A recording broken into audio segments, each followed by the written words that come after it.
I think November ಇಂದ ನಿಮ್ಮ ಭೇಟಿ ತುಂಬಾ ಆಫನ್ ಆಗ್ತಿದೆ. ತುಂಬಾ ಖುಷಿ ಇದೆ ಅದ್ರ ಬಗ್ಗೆ.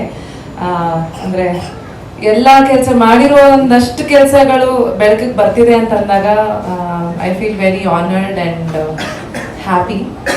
BTS ನೋಡಿದ್ರಿ, ಇಷ್ಟಪಟ್ರಿ. ಈಗ ಆಲ್ರೆಡಿ ಥಿಯೇಟರ್ ಅಲ್ಲಿ ಇದೆ. ನಿಮ್ಮ ವಸ್ತುಗಳಿಗೆ ನೀವೇ ಜವಾಬ್ದಾರರು. ಅದಕ್ಕೂ ಸಿಕ್ಕಾಪಟ್ಟೆ ಪ್ರಶಂಸೆ ಸಿಕ್ಕಿದೆ. ಆಸ್ ಅನ್ ಆಕ್ಟರ್ ಮತ್ತೊಂದ್ಸಲ ನನ್ನ ಒಂದು ಆಕ್ಟಿಂಗ್ ನ ಪ್ರೂವ್ ಮಾಡೋದಕ್ಕೆ ನೋಡಿದವರು ಏನಂತಾರೆ ಮೂಲಕ ಬರ್ತಾ ಇದ್ದೀನಿ. ಇಲ್ಲೂ ಕೂಡ ನನ್ನ ನಟನೆ ನಿಮ್ಮೆಲ್ಲರಿಗೂ ಇಷ್ಟ ಆಗುತ್ತೆ ಅಂತ ಭಾವಿಸಿದ್ದೀನಿ. ಈ ಸಿನಿಮಾ ನಾನು ಆಕ್ಚುಲಿ ಸಿಕ್ಕಾಪಟ್ಟೆ ಕಾಯ್ತಿದ್ದೆ ಯಾವಾಗ ರಿಲೀಸ್ ಆಗುತ್ತೆ ಅಂತ. ಐ ಆಮ್ ರಿಯಲಿ ಹ್ಯಾಪಿ ಈ ಸಿನಿಮಾ ತೆರೆ ಕಾಣ್ತಿದೆ ಅಂತ. First of all Kuldeep Karappa, thank you so much. ಈ ಪಾತ್ರನ ಐ ಮೀನ್ ನನ್ನನ್ನು ಇಮ್ಯಾಜಿನ್ ಮಾಡ್ಕೊಂಡ್ರಿ ಅಂತ as Nadia. Thank you so much. I hope I have served justice. ಮತ್ತೆ ನವೀನ್ ಶಂಕರ್, ಐ ಥಿಂಕ್ ಇವಾಗ ಬರ್ತಾ ಇರೋಂಥ ಯಾವುದೇ ಹೀರೋಯಿನ್ಗಾಗ್ಲಿ ಅಥವಾ ಆಕ್ಟ್ರೆಸಸ್ಗಾಗ್ಲಿ ನವೀನ್ ಜೊತೆ ಆಕ್ಟ್ ಮಾಡಬೇಕು ಅನ್ನೋದು ಖಂಡಿತವಾಗ್ಲೂ ಬಕೆಟ್ ಲಿಸ್ಟ್ ಅಲ್ಲಿ ಇರುತ್ತೆ. ಅದು ಆಗೋಯ್ತು. ಇನ್ನೊಂದಷ್ಟು ಸಿನಿಮಾಗಳು ಒಟ್ಟಿಗೆ ಮಾಡೋಣ. ಮುಂಚೆ ಬರೀ ಸ್ನೇಹಿತರಾಗಿದ್ವಿ, ಇವಾಗ ಕೋ ಆಕ್ಟರ್ಸ್ ಆಗಿದ್ದೀವಿ. I am very happy to have shared my screen with him. Ashwin sir, ತುಂಬಾ ಚೆನ್ನಾಗಿ ಕಾಣಿಸಿದ್ದೀರಾ ನನ್ನ ಸ್ಕ್ರೀನ್ ಮೇಲೆ. Thank you so much. Nagesh sir, thank you so much for trusting in me that ಚೆನ್ನಾಗಿ ಆ್ಯಕ್ಟ್ ಮಾಡ್ತಾಳೆ, ಪರವಾಗಿಲ್ಲ ತಗೊಳ್ಳಿ ಅಂತ ಅಂದಿದ ತಕ್ಷಣ ಅವ್ರು ಒಪ್ಕೊಂಡ್ರು. So thank you so much ಎಲ್ಲರಿಗೂ. ಇದೇ ಥರ ಇನ್ನೊಂದಷ್ಟು ಸಿನಿಮಾಗಳಲ್ಲಿ ಭೇಟಿ ಮಾಡೋಣ ನಾವು. Thank you. ಅಂತ ಎಲ್ಲರಿಗೂ ಸ್ವಾಗತ ಹಾಗೂ ಧನ್ಯವಾದಗಳು ಬಂದಿದ್ದಕ್ಕೆ. ಟ್ರೇಲರ್ನ ತಾವೆಲ್ಲರೂ ನೋಡಿದ್ದೀರಿ, ನಿಮ್ಗೆಲ್ಲರಿಗೂ ಇಷ್ಟ ಆಗಿದೆ ಅಂತ ಭಾವಿಸ್ತೀನಿ. ಮೊದಲನೇದಾಗಿ ಈ ಸಿನಿಮಾ ಆಗೋದಕ್ಕೆ ಕಾರಣಕರ್ತರಾದಂಥವ್ರು ನಾಗೇಶ್ ಗೋಪಾಲ್ ಅವರು, ನನ್ನ ಸ್ನೇಹಿತರು. ಜೋಗಿ ಸರ್ ಹೇಳಿದ್ರು, ರಿಂಗ್ ರೋಡ್ ಪ್ರೊಡ್ಯೂಸರ್ಸು, ಬಿಕಾಸ್ ಹೆಸರು ಬೇಕು ಅಂತ ನಿರ್ಮಾಣ ಮಾಡೋದಕ್ಕೆ ಬರ್ತಾರೆ ಅಂತಕ್ಕಂಥವ್ರ ಮಧ್ಯೆ ನಾನು ಕೇಳಿದ್ಕೆ ನನಗೋಸ್ಕರ ಸಿನಿಮಾ ಮಾಡಿ ನನ್ನ ಜೊತೆ ಅವಾಗಿಂದ ಇವಾಗ ತನಕ ನಿಂತು ಈ ಸಿನಿಮಾಗೆ ತಂದೆ ಸ್ಥಾನದಲ್ಲಿ ನಿಂತು ದಡ ಮುಡಿಸಿರುವಂತಕ್ಕಂಥವ್ರು. ನಾನು ಯಾರಿಗೂ ಥ್ಯಾಂಕ್ಸ್ ಹೇಳೋದಕ್ಕೆ ಹೋಗೋದಿಲ್ಲ, ತುಂಬ ಚಿಕ್ಕ ಪದ ಆಗ್ಬಿಡುತ್ತೆ. ಸೊ ನಾಗೇಶ್ ಗೋಪಾಲ್.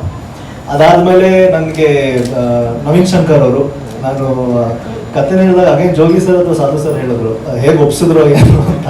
ಇವ್ರನ್ನ ಒಪ್ಸೋಕ್ಕೆಲ್ಲ ಆಗಲ್ಲ, ಅವರೊಂದು ಡಿಸಿಷನಿಗೆ ಬರ್ತಾರೆ ಕತೆ ಕೇಳಿ. ಬಟ್ ಕಾಯಿಸಿದ್ರು ಕತೆ ಕೇಳಿಬಿಟ್ಟು. ಅಂದರೆ ಅವರು ಡಿಸೈಡ್ ಮಾಡೋದಕ್ಕೆ ಒಂದಷ್ಟು ಟೈಮ್ ತಗೊಂಡು, ಒಂದು ವಾರದಲ್ಲಿ ಫೋನ್ ಮಾಡ್ತೀನಿ ಅಂತ ಹೇಳ್ಬಿಟ್ಟು 10 ದಿನ ಮಾಡಿದ್ದಿಲ್ಲ, ನನಗೆ ಗಾಬರಿ ಆಗಿಬಿಟ್ಟಿದೆ. ಬಟ್ ಅವರು ಆ ಟೈಮಲ್ಲಿ ಕಥೆನ ಜಡ್ಜ್ ಮಾಡ್ತಾ ಇದ್ರು ಅಂತ ಕೇಳ್ಬಿಟ್ಟೆ.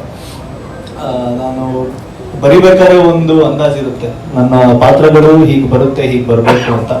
ಅದನ್ನ 99 ಭಾಗ ನಾವು ಅಚೀವ್ ಮಾಡಿದ್ರೆ, ಇನ್ನೊಂದು % ನಮ್ಮ ಇಮ್ಯಾಜಿನೇಷನ್ಗೂ ಮತ್ತು ಎಕ್ಸಿಕ್ಯೂಷನ್ಗೂ ಏನು ಡಿಫ್ರೆನ್ಸ್ ಇದೆ ಅದು ಎಕ್ಸ್ಟ್ರೀಮ್ಲಿ ಬೆಟರ್ ಆಗಿ ಆಗೋದಕ್ಕೆ ನನಗೆ ತುಂಬ ಸಹಾಯ ಮಾಡಿದವರು. ಹಾಗೆ ಅಪೂರ್ವ ಭಾರದ್ವಾಜ್ ಅವರು ಮತ್ತು ಪದ್ಮಾವತಿ ರಾವ್ ಮೇಡಮ್. ನಂದು ಸಿನಿಮಾದಲ್ಲಿ ವಿಜುವಲ್ ಆ್ಯಂಡ್ ಆಡಿಯೋ ಡಿಪಾರ್ಟ್ಮೆಂಟ್, ಇವರಿಬ್ರು ಇಲ್ಲದೆ ನನಗೆ ಈ ಸಿನಿಮಾ ಆಗ್ತಾನೆ ಇರ್ತಿಲ್ಲ. ಅಶ್ವಿನ್ ಕೆನಡಿ ವಿಜುವಲ್ ಡಿಪಾರ್ಟ್ಮೆಂಟ್ ಅಲ್ಲಿ ನನಗೆ without him like I set ಈ ಸಿನಿಮಾ ವಿಡಿಯೋ ಬರ್ತಾ ಇತ್ತಿಲ್ಲ, ಬರೀ ಆಡಿಯೋ ಬರ್ತಾ ಇತ್ತು. ಮಯೂರೇಶ್ ಅಧಿಕಾರಿ ನನ್ನ ಮ್ಯೂಸಿಕ್ ಡೈರೆಕ್ಟರ್. ಹಾಗೆ ಸಾಯಿ ಶ್ರೀನಿಧಿ ನನ್ನ ಅಸೋಸಿಯೇಟ್ ಡೈರೆಕ್ಟರ್ ಹಾಗೂ ನನ್ನ ಜೊತೆ ಇದು ಡೈಲಾಗ್ಸ್ ಬರೆದಂಥವ್ರು. My brother from another mother has been with me throughout my journey. So this film is because of all of these people. Yes. The extreme physical transformation ಅವಶ್ಯಕತೆ ಇತ್ತು. ಯಾಕಂದರೆ ಟ್ರೈಲರಲ್ಲಿ ಕಾಣಿಸೋ ರೀತಿ ಇದೊಂದು ಮಾನಸಿಕ ಹಾಗೂ ದೈಹಿಕ ಜರ್ನಿ. ಒಂದು ಕ್ಯಾರೆಕ್ಟರ್ ಒಂದು ಪಾಯಿಂಟಿಂದ ಇನ್ನೊಂದು ಪಾಯಿಂಟಿಗೆ ಹೋಗೋ ಥರ ಆ ಜರ್ನಿನಲ್ಲಿ ಆತನಿಗೆ ಆಗುವಂಥ one of the transformations. Okay, ಆ ಜರ್ನಿನಲ್ಲಿ ಆಗುವಂಥ ಒನ್ ಆಫ್ ದ ಟ್ರಾನ್ಸ್ಫಾರ್ಮೇಷನ್ಸ್ ಅದು. ಆ ಎಕ್ಸ್ಟ್ರೀಮಿಗೆ ಹೋಗಬೇಕಾದ್ರೆ ಅವರು ಸ್ಟ್ರಿಕ್ಟ್ ಡಯಟಲ್ಲಿ ಇದ್ದರು. Under the guidance of the dietitian and the trainer. ಹಿಂದಿನ ದಿನ ನನಗೆ ಮಾರನೇ ದಿನ ಸಕಲೇಶ್ಪುರದಲ್ಲಿ ಶೂಟ್ ಇದೆ. ಬೆಳಗಿನ ಜಾವ 3 ಗಂಟೆಗೆ ಹೊರಡಬೇಕು. ಹಿಂದಿನ ದಿನ ನನಗೆ ಹಾಸ್ಪಿಟಲಿಂದ ಫೋನು, ನವೀನ್ ಶಂಕರ್ ಅವ್ರಿಗೆ ಏನೋ ಹೆಲ್ತ್ ತುಂಬ ಇದಾಗಿದೆ, ಅಪ್ಸೆಟ್ ಆಗಿದೆ ಅಂತ. ಫುಲ್ ಗಾಬರಿ ಆಗಿದ್ವಿ. But still he did not break his diet ಅಂತ. ಬಿಕಾಸ್ ಡಯಟ್ ಬ್ರೇಕ್ ಮಾಡಿದರೆ ಮತ್ತೆ ಆ ಟ್ರಾನ್ಸ್ಫಾರ್ಮೇಷನ್ ಬರೋದಕ್ಕೆ ಇದಾಗುತ್ತೆ ಅಂತ ಹೇಳಿ he was adamant that we continue the shoot. ಮತ್ತೆ ಅವರು ಹಾಸ್ಪಿಟ್ಲಲ್ಲಿ ಆ ದಿನ ಇತ್ತು. ಬೆಳಗಿನ ಜಾವ ಹೋಗಿ ನೆಕ್ಸ್ಟ್ ಡೇ ಅವರು ಡಯಟ್ ಬ್ರೇಕ್ ಮಾಡಿದ್ದು, ಆ ಶೂಟ್ನ ಮುಗಿಸ್ಕೊಂಡು ಇಮಿಡಿಯೇಟ್ ಆಗಿ. So it was a risky thing to do.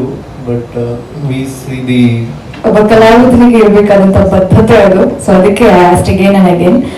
So ಈಗ ನಮ್ಮ ಎಸ್ ಅಶ್ವಿನ್ ಸರ್. ಮೂವಿ ಬೆಟ್ರಾಗಿ ಬರ್ಬೇಕಂತ ಪ್ರಯತ್ನ ಪಟ್ಟು ಎಲ್ಲಿ ಗಿವ್ ಅಪ್ ಮಾಡಿದ್ರೆ ಇದನ್ನ ಕಂಪ್ಲೀಟ್ ಮಾಡಿದೀವಿ.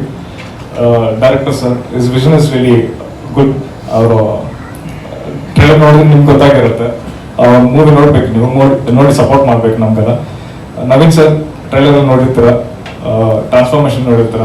ನಮ್ಮ ಇಂಡಸ್ಟ್ರಿನ Christian Bale and ma'am Apoorva ma'am ಅವರು ಚೆನ್ನಾಗಿ ಮಾಡಿದ್ದಾರೆ. ಅವ್ರನ್ನ ಕ್ಯಾರೆಕ್ಟರ್ನ ತುಂಬ ಚೆನ್ನಾಗಿ ಲೈಫ್ ಕೊಟ್ಟಿದ್ದಾರೆ. ಸೊ ನಮ್ಮ ಟೀಮ್, ಡೈರೆಕ್ಷನ್ ಟೀಮ್ ಎಲ್ಲರೂ ಸೇರಿ ಈ ಮೂವಿಗೆ ಲೈಫ್ ಕೊಟ್ಟಿದ್ದಾರೆ. ಸೊ ಹಾಗಾಗಿ thank you thank you so much.